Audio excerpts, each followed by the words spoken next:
No, why don't the women talk out about disabilities? Because they shine, they say, if we tell them the things, they came back as a refugee. When they came here, when they tell the things, they think about no one helped them, and they shine the cultures, you know. And religion, they say, oh, maybe if you tell everything, they maybe it's very rude, maybe sometimes, and they say, no, we can't tell them. My understanding of the Somalian community, especially people who are disability, are that they think that they have no rights in New Zealand.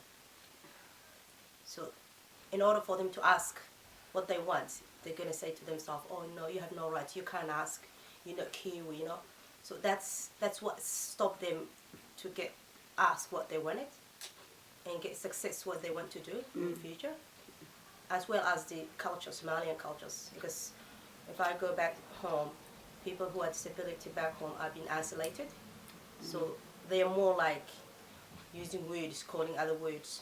So when they came here, they still think that way, not taking advantage of how New Zealand's system and the cultures in New Zealand are basically work. So I think that's what most of people are been asking help or getting help from other services. I know that there's many services that have been running around New Zealand, but they still can't do it. So And I say, do it that one you want. Ask the government and say they will give you. Write the form and tell them, explain them. And sometimes I'm encourage them and say, do it that things. And always the disability people, I like to challenge the disability people of New Zealand. I with them, my friends, I go with them for swimming, for exercise, for everything. But Somalian women still they shy. My message to all my community and other communities that I need them to not shy if they have a disabled son or daughter, and just keep for themselves that they don't want them to anyone to know from what is the problem with their son.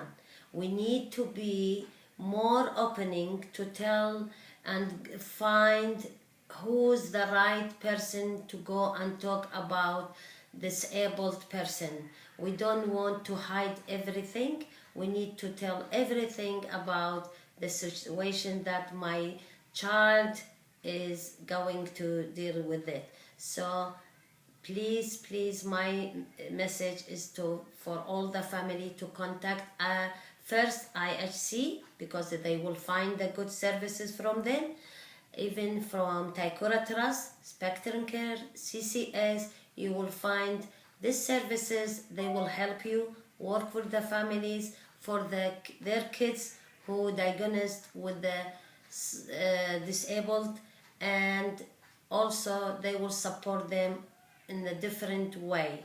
So please, just listen to my message. Don't miss that. Thank you very much. Because I'm volunteering in my community. Because the first time when that person come disability, they don't know the rules. They don't know the country. They don't know what they want. They don't know where they start. So I know everything because I'm disability. I know more experience than people. That's why I'm work with them. And I work with the community, Somalian community.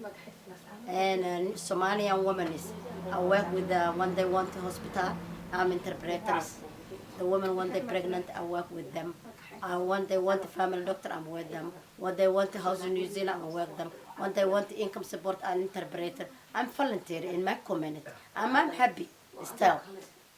Thank you very much. I'm Faduma-refugee. I came to New Zealand 15 years ago, and with a disabled child and with my other kids. And the things I know now, if I knew before, I will do it the same way I like to do it now. Because I have a disabled child. At the beginning, the government helped me, but my daughter, disabled daughter, I got it after 2 or 3 months, and which is not fine, because she was the one needed most help rather than me and my other children. And also, I was asking about a suitable house from Housing New Zealand for my disabled daughter, which I don't have it even now.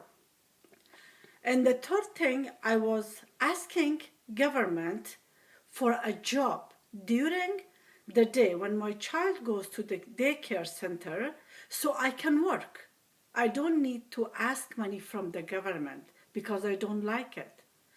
And unfortunately, these are things, it is not suitable for people like us in New Zealand. So hopefully in the future, people like us can get these helps from New Zealand when they arrive in New Zealand. When they come to a refugee center, they have to talk to the people they're responsible for them. Just tell them first about their big problem, about their disabled daughter or son. Tell them the actual problem. They don't have to hide from them. They don't have to be embarrassed. Do you think that some people hide or are embarrassed? Probably. Some people, they're embarrassed. They get like, how can I talk about my child like this? This is your child. You have to be honest about them. You have to tell them like your problem, like she makes my life hard for me. Someone has to help you. Otherwise, a person will go crazy. So it's important to tell the people at the refugee center first thing. First thing they have to tell them like, see, I lived with my daughter, my son for 10 years, 7 years, 6 years. Nobody helped me.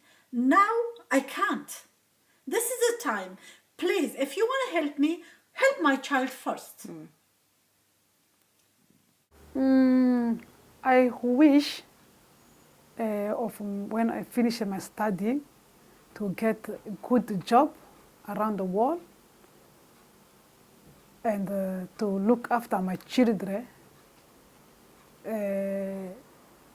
especially how their life will be better. So that will help me for so many things in my future.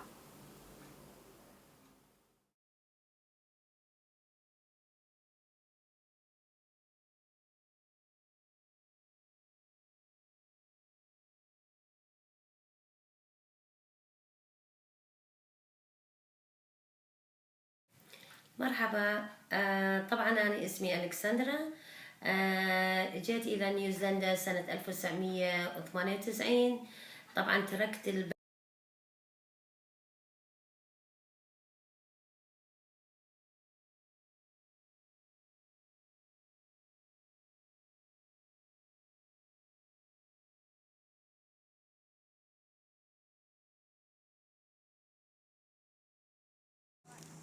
Yay!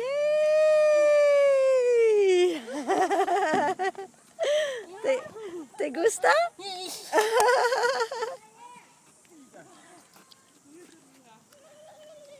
Yay!